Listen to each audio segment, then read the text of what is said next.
YouTube CPM and RPM is actually very important when you are now monetized on YouTube. You should know about that right now.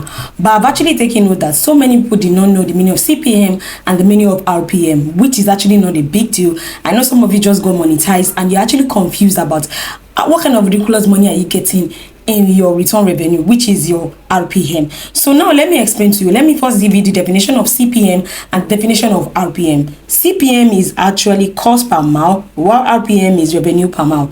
Okay, let me explain this. Cost per mile is how much an advertiser is willing to pay, or how much you are getting after 1,000 miles.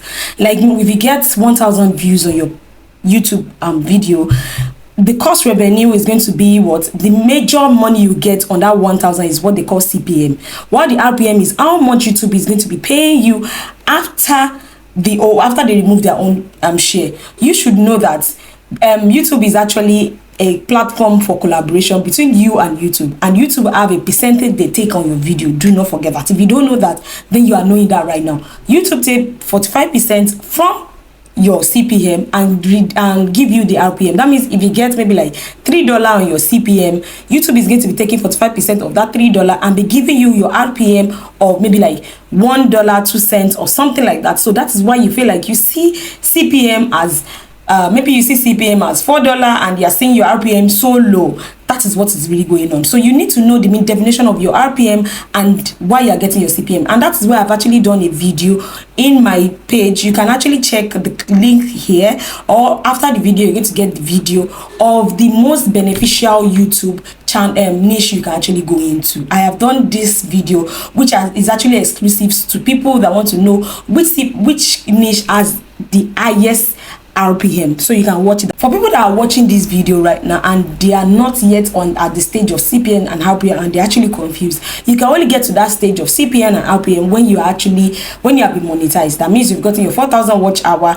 and 1,000 subscribers. I'm actually hearing recently that YouTube is actually trying to change it to 3,000 watch hour and 500 subscribers, but I don't know how that is true presently. I don't know if it is true. I don't know, maybe they are going to do it, or I don't know, maybe they have started doing it. So if you have any information in that, you can actually put it in the description box below.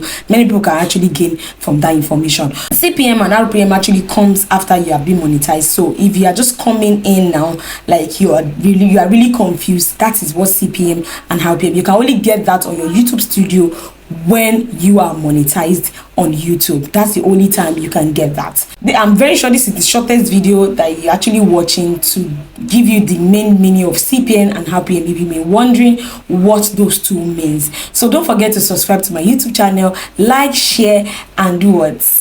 And leave your comments. And if you have any question for me, I'm going to be in my comment section replying to you. And if there's something I will need to actually make a video for to explain more better to you, then I'm definitely going to do it. So I hope you enjoyed this video. Take care and bye. See you in my next video.